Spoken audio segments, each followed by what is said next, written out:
Hi viewers, welcome to our channel. ఈ వీడియోలో మనం మెయిన్‌గా మాట్లాడబోయే విషయం ఏంటంటే, వాలంటీర్లకి బ్యాడ్ న్యూస్.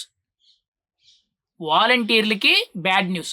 గత ప్రభుత్వంలో ఎవరైతే దాదాపుగా 2,00,000 మంది వరకు కూడా దాదాపుగా 2,50,000 మంది వరకు కూడా వాలంటీర్ల కింద పనిచేశారు.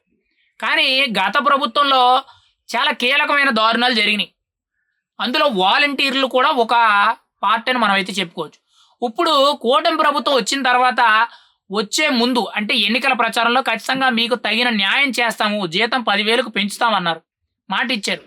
కానీ ఇప్పుడు బ్యాడ్ న్యూస్ ఏంటంటే నిన్న నారా లోకేష్ గారు ప్రత్యేకించి కూడా ఒక మీడియా సమావేశం వేదికగా చాలా కీలకమైన వ్యాఖ్యలు చేశారు. ఏంటి అనంటే వాలంటీర్ల పరిస్థితి ఏంటి? వాళ్ళకి న్యాయం ఏ విధంగా చేస్తారనంటే అసలు వాళ్ళు గవర్నమెంట్‌లోనే లేరు.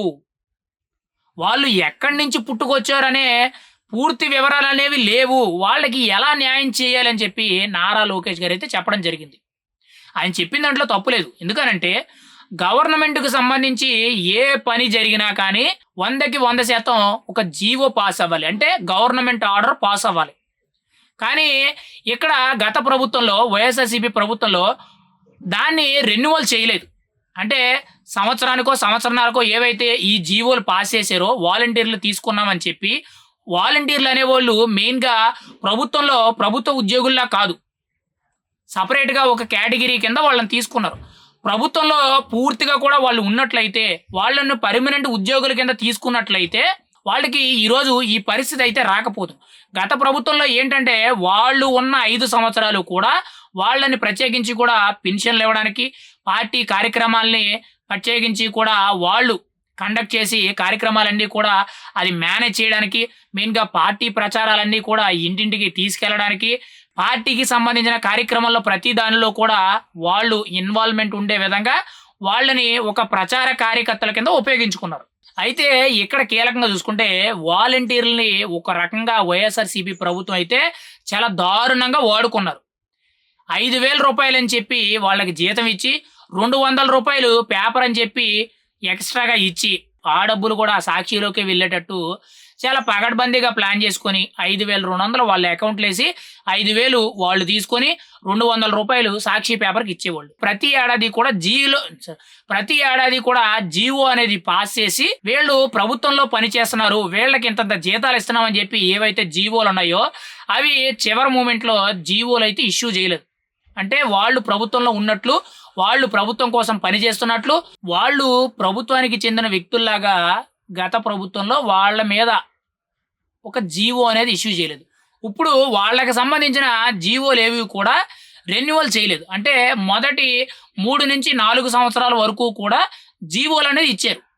అంటే వాళ్ళని ప్రభుత్వంలో ఉపయోగించుకుంటున్నాం, వాళ్ళకి నెల కూడా ఇంతంత జీతాలు ఇస్తున్నామని చెప్పి జీవో ఇష్యూ చేశారు. కానీ చివరి మూమెంట్‌లో మెలిక ఎక్కడ పెట్టారంటే ఎలాగో వాళ్ళు ఓడిపోతారని చెప్పి చాలా క్లియర్ కట్‌గా ఉంది. ప్రతి ఒక్కళ్ళని కూడా దాదాపుగా 70-85% వరకు కూడా రాజీనామాలు చేయించేశారు. చాలా కొద్ది మంది మాత్రమే వైఎస్ఆర్‌సీపీలో వాలంటీర్ల కింద పనిచేసిన వ్యక్తులు ఎవరైతే ఉన్నారో రాజీనామాలు చేయలేదు. మిగిలిన వాళ్ళందరూ కూడా రాజీనామాలు చేశారు. వాళ్ళకేం చెప్పారు, మీరు ఇప్పుడు రాజీనామా చేసేయండి, మేము ప్రభుత్వం అధికారంలోకి వచ్చిన తర్వాత మళ్ళీ కూడా మిమ్మల్ని అలాట్ చేసుకోవడం జరుగుద్దని చెప్పి చెప్పడం జరిగింది. కానీ ఇక్కడ వాళ్ళు చాలా తెలివిగా గేమ్ ఆడి ఈ వాలంటీర్లందరినీ కూడా రాజీనామా చేయించి పక్కకు గెంటించారు. ఇప్పుడు చూసుకుంటే వాళ్ళకి సంబంధించిన జీవోలు ఏవైతే ఉన్నాయో అసలు వాళ్ళు ఎప్పటి నుంచి పుట్టుకొచ్చారు, అంటే ఎలా వాళ్ళని తీసుకున్నారు, ఇటువంటి పూర్తి ఆధారాలు ఏవి కూడా గవర్నమెంట్‌లో లేవు. అంటే జీవో పాస్ చేయలేదు కాబట్టి అక్కడ లేవు. ఇప్పుడు వాళ్ళని తీసుకోవాలా లేదా? తీసుకుంటే ఎటువంటి పరిస్థితి వస్తది? తీసుకుంటే వాళ్ళకి ఏ పని చెప్పాలి? వాళ్ళ చేత ఏ పనులు చేయించుకోవాలి? వాళ్ళ మీద ప్రభుత్వానికి ఎంత భారం పడుతుంది? వాళ్ళకి నెల కూడా ఎంత జీతం ఇవ్వాలి? ఇది ఒక ప్రధాన సమస్య కింద మారింది. ఇప్పుడు దాని మీదే ప్రత్యేకించి కూడా నిన్న నారా లోకేష్ గారు మాట్లాడారు. మెయిన్‌గా గతంలో పవన్ కళ్యాణ్ గారు కూడా చెప్పడం జరిగింది. అంతకుముందు మెయిన్‌గా చూసుకుంటే సీఎం చంద్రబాబు నాయుడు కూడా చెప్పడం జరిగింది. వాలంటీర్లకి ఏ విధంగా న్యాయం చేద్దామన్నా కానీ అక్కడ ఆధారాలు లేవు అని చెప్పడం జరిగింది. అంటే ఇక్కడ వాలంటీర్‌లని మోసం చేసింది గత ప్రభుత్వం అయిన వైఎస్ఆర్‌సీపీ. ప్రత్యేకించి కూడా ప్రభుత్వ కార్యకలాపాల కంటే వాళ్ళ పార్టీ కార్యకలాపాలకి 100కి 100% వాళ్ళను ఉపయోగించుకొని వాళ్ళని వాడుకొని వదిలేశారు. ఇప్పుడు వాళ్ళకి సంబంధించిన జీవోలు ఏవి కూడా గవర్నమెంట్‌లో లేవు. అందుకు వీళ్ళకి ఏం చేయాలో తెలియడం లేదు. ప్రస్తుతానికి కొంత ఆలోచనలైతే పడ్డారు. అలా అని చెప్పి పూర్తిగా కూడా అన్యాయం చేసే అవకాశం అయితే లేదు. ఎందుకనంటే ఎన్నికల హామీల్లో భాగంగా వాలంటీర్లందరికీ కూడా మాట ఇవ్వడం జరిగింది. ఖచ్చితంగా మాట నిలబెట్టుకునే విధంగా ఏదో ఒక విధంగా వాళ్ళకి న్యాయం చేసే విధంగా ప్రభుత్వం అయితే నిర్ణయం తీసుకుంటది.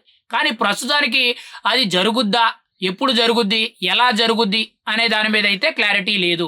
నిన్న నారా లోకేష్ గారు మాట్లాడుతూ కీలకంగా చెప్పడం జరిగింది. గత ప్రభుత్వంలో జీవోలనేవి రెన్యువల్ చేయలేదు.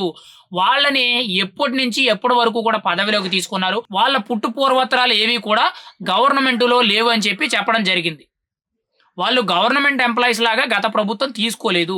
కేవలం ఒక సంస్థలాగా వాళ్ళు ఏదో సర్వీస్ చేసే విధంగా ఒక ప్రైవేట్ వ్యక్తుల కింద, ఒక కాంట్రాక్ట్ బేస్డ్ వర్కర్స్ కింద గత ప్రభుత్వంలో వైఎస్ఆర్‌సీపీ నియమించుకుంది.